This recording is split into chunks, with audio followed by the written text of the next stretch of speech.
Este domingo hay una nueva marcha de la coordinadora, a la que convoca la coordinadora No Más AFP. Hace hartos años ya que de alguna manera nos hemos ido aproximando a una mirada muchísimo más crítica de nuestro sistema de pensiones, básicamente porque se está cumpliendo la edad en que las personas están empezando a jubilar con el sistema completo de AFPs. Y entendiendo que la pensión finalmente termina siendo una pensión muchísimo más baja incluso que el salario mínimo en Chile. Entonces el sistema entra en crisis. Cuando hablo de AFP es nuestro sistema privado de pensiones, creado en dictadura y que no ha sufrido grandes modificaciones, ha sufrido algunas, pero no grandes modificaciones, por lo menos en lo que tiene que ver con nosotros que somos los cotizantes. Queremos hablar de este tema. Y queremos hablar de nuestro sistema financiero. Y usted dirá, bueno, ¿qué tiene que ver las AFP, la marcha del domingo con nuestro sistema financiero? Bueno, tiene mucho que ver.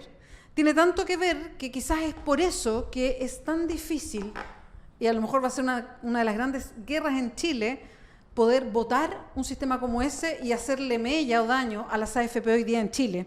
Estamos con el periodista Sergio Jara, es un periodista que se ha dedicado al periodismo de investigación. Hoy día está trabajando en El Desconcierto, pero fundó espacios investigativos en medios de comunicación, en radios, trabajó en El Mercurio, en La Tercera. Es autor de un libro muy interesante que se llama Piñera y los leones de Sanhattan, donde habla justamente de esto, de cómo nace nuestro sistema financiero en Chile y de estas características particulares que tiene. Y vamos a hacer la asociación Sistema Financiero AFPs. Sergio, ¿cómo estás? Muchas gracias por acompañarnos. Hola Beatriz, muchas gracias por la invitación, primero que todo. Bueno, es muy interesante lo que planteas en el libro y cómo vas hablando de esta suerte como de club financiero, claro, donde se repiten nombres, se repiten lugares, se repiten hechos, se repiten formas. Entonces, lo primero que quiero preguntarte es, ¿tiene el sistema financiero chileno, y aquí me refiero a el sistema financiero, el soporte es la bolsa, por ejemplo, las acciones que se transan, las empresas que se transan en bolsa, en fin, ¿tiene nuestro sistema financiero unas características que lo hacen distinto a los sistemas financieros de otras partes del mundo, por ejemplo? En términos del sistema capitalista y de comprar y vender acciones y de los valores que se transan es similar, digamos. Ahora, es más pequeño, sí, por ejemplo, que Wall Street, pero es más grande que otros sistemas financieros latinoamericanos. No está muy desarrollado el ámbito financiero en Latinoamérica. En Argentina, por ejemplo, se mueve mucho menos la bolsa que en Chile. En Brasil pasa lo mismo, pero es producto de las coyunturas y las contingencias que tienen esos países, ¿no? Chile, en ese sentido, es el más sofisticado de la región. Pero es el más sofisticado también porque depende mucho de dos cosas, yo creo, fundamentalmente. Uno, de la liberación del mercado financiero y de valores que sufrimos a finales de los años 80, que es cuando deja el gobierno Pinochet, digamos, y se acentúa esta reforma liberalizadora del sistema financiero, se privatizan las empresas, empiezan a cotizar muchas empresas. Y en segundo lugar, cuando se crean las AFP, que son el gran inversionista que permite que la bolsa estalle, ¿no? Las AFP se crean en el 81. Pero no podían invertir en la bolsa en el 81. Solamente invertían en un tipo de activos que se llama renta fija. Yo sé que es un tema técnico y alejado a la gente, pero que básicamente se trata de inversiones que nunca pierden, que son lentas y suben despacito. Bueno, algo pasó en el camino por ahí por el 85, que se hace la primera gran reforma y se le permite a la AFP invertir en acciones. ¿Por qué esa reforma? Uno se pregunta, ¿no? Y en el libro yo lo abordo, y es porque Vigi, nuestro ex ministro de Hacienda de la dictadura, digamos, empieza a privatizar las empresas del Estado. Esta carga, esta mochila que había definido el gobierno, la dictadura militar, perdón, en los 80 la empiezan a enajenar. ¿Quiénes se quedan con estas empresas? Los gerentes de esas mismas empresas, pues. Lo que se le ofrece a los trabajadores es algo llamado el capitalismo popular.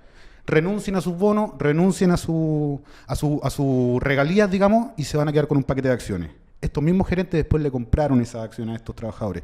Hablamos de Ponce Lerú en SQM, Roberto Andraca en CAP, Jurasek en Endesa Energy, ¿no?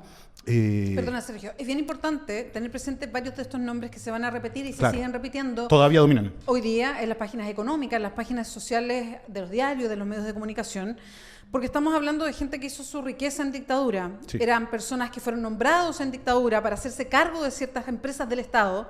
Ojo eso, nombrado para hacerse cargo de ciertas empresas del Estado en cargo ejecutivo, tú vas a ser gerente, claro, tú vas a asumir esta dirección Y en el momento de privatizar esas empresas en dictadura, terminaron siendo los dueños privados de esas empresas. Se quedaron ellos con la empresa a precio de huevo, parecía remate de feria esto, ¿no? Así cuando ya están las empresas bien golpeadas, entonces terminaron vendiéndose bien baratas y ellos estas empresas las abren a bolsa, empiezan a cotizar en bolsa, pero en Chile no había, digamos, un grupo de inversionistas de peso, ¿no? Como en Estados Unidos, donde sí podemos encontrar millonarios o un entorno financiero más desarrollado, y por lo tanto es ahí donde las AFP entran, ¿no? Y el primer año, el 85, invierten 28 millones de pesos.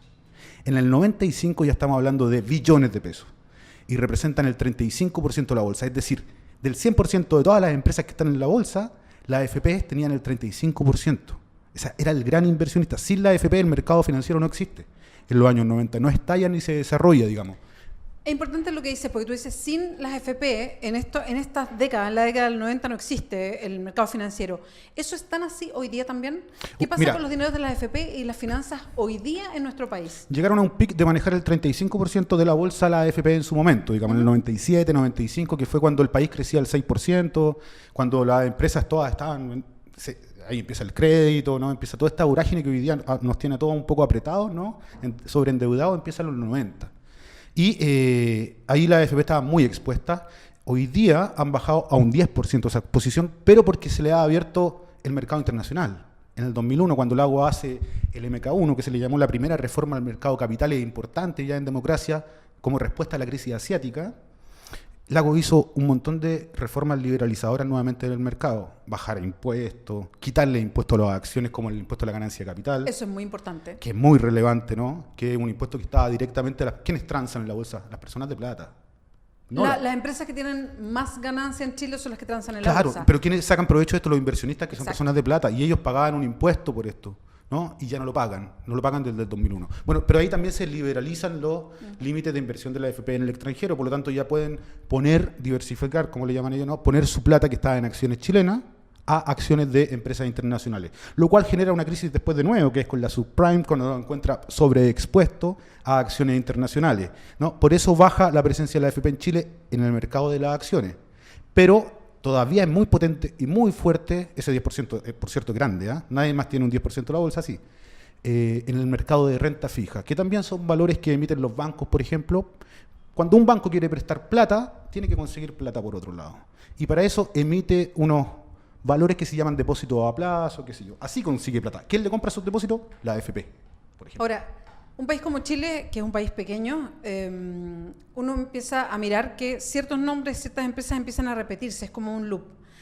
Y hay asociaciones, y ahí es donde uno se hace muchas preguntas, ¿no? Asociaciones respecto a quiénes están hoy día en la bolsa, quiénes están en la política, y quiénes están detrás de las grandes preguntas que nos hacemos cuando uno dice, bueno, ¿por qué en un sistema de pensiones que no está funcionando? Porque si uno mira el promedio de pensiones hoy día que se entregan, claramente es un sistema que no está funcionando y que si no se cambia, va a ser el Estado el que tendrá que hacerse cargo de las personas que van a empezar a jubilar porque simplemente no les alcanza. Ya lo ha hecho de alguna manera con el pilar solidario. Exactamente, que es como apuntalar un sistema privado de ganancias millonarias para las AFP. Entonces, pero se empiezan a repetir. Si uno mira, por ejemplo, ¿quiénes estuvieron o quiénes están en estos círculos a propósito del libro de Piñera y los Leones de Sanhattan? ¿Quiénes son los nombres que se repiten? ¿Qué empresas están ahí? ¿Qué empresas pasaron desde el Estado a manos de privados? Está Penta, por ejemplo, está SQM. Que el Penta ejemplo... y SQM están en la punta más alta de las platas metidas en política. Es un círculo. Exactamente. Y se van repitiendo los mismos nombres, las mismas denuncias. SQM está también con problemas en el caso Cascadas, por ejemplo. Claro. Hay un comportamiento además antiético, por llamarlo de alguna manera, porque en otros casos es derechamente ilegal y sancionado por la justicia. Entonces, en ese sentido, el comportamiento y este loop, donde uno va mezclando o va mirando cómo hay un comportamiento desde la economía hacia la política para mantener ciertos sistemas, uno puede adivinar que ahí hay una trama, un hilo que se fue tirando, ¿no? Se van repitiendo los nombres, se van repitiendo los casos y las vinculaciones entre ambos. Por ejemplo, en el caso de SQM, las AFP invierten en SQM. Lo han hecho históricamente. Y a propósito de los casos de corrupción que han estado marcados, se salieron durante un periodo pequeño, pero ya volvieron a entrar, digamos. Y yo me pregunto si yo cotizo en Habitat. Lo primero que hay que entender es que uno está obligado a cotizar en la AFP una vez que es un trabajador contratado, ¿no? O una trabajadora contratada. Y está obligado a cotizar en una de las AFP. No puede no hacerlo, ¿no? Solamente el independiente puede hasta, entiendo, el próximo año poder hacerlo. Pero el próximo año ya va a tener que también destinar sus fondos a la AFP obligadamente. Y por lo tanto, uno se preguntaría si yo, como cotizante de Habitat, puedo intervenir y plantearle al gerente general de Habitat, Alejandro Besanilla, y decirle, ¿sabe qué? Yo no quiero que invierta en SQM. A mí me parece que SQM es una empresa que tiene visos de corrupción más o menos importantes, está comprobado, han pagado multas millonarias en Estados Unidos, en Chile enfrentan procesos judiciales, su controlador, ¿para qué hablar? Y las cascadas, que son las sociedades mediante las cuales controla SQM, Julio Ponce Lerú, también están enfrentando juicios más o menos importantes. En el caso de LAN, lo mismo. LAN ha sido la empresa chilena cotizante de bolsa que ha pagado más multas a nivel internacional por hechos de corrupción. No olvidemos la multa que pagó en Estados Unidos, $20 millones. Ignacio Cueto, uno de sus dueños, $70.000. La multa por LAN Cargo, en 8 mercados internacionales han pagado cerca de $200 millones con plata de las utilidades de la empresa. La AFP invierte en el LAN. Yo no puedo decirle a Alejandro Besanilla que no quiero invertir ahí. Él toma las decisiones por mí. Y yo no quiero que mi plata esté financiando ese tipo de empresas. Por ejemplo, ese es un elemento que hoy día no se puede eliminar, no se puede trabajar, no se puede ni siquiera plantearle a la AFP dónde invertir los dineros, ¿no? No hay protocolos de la AFP, por ejemplo, para decir nosotros invertimos solamente en empresas éticas o en empresas que tengan cero huella de carbono o en empresas que se comporten de tal forma. Da lo mismo. Aquí lo que importa es que renten, que tengan plata, ¿no? Porque ellos también ganan con esto. Y eso hay que tenerlo claro. La AFP también ganan plata y ganan mucha. Te voy a dar un ejemplo. Provida y Cuprum, en 2015, 2016, puedo estar equivocado de los años, sacaron cerca de $700 millones en utilidades. Las dos. Son las dos AFP de Estados Unidos. Lo sacaron, se lo llevaron a Estados Unidos. La mitad de esa plata es producto de las utilidades. Cerca de 350 millones de utilidades que tuvieron en ese año. Y la otra mitad es producto de un enjuague tributario que hicieron que se llama Goodwill tributario al crear dos AFP de papel, Argentum y Acquisition, que no existen, y así aprovecharon una franquicia que Bachelet eliminó con la reforma tributaria, pero que la aprovecharon el último día y sacaron $700 millones en utilidades.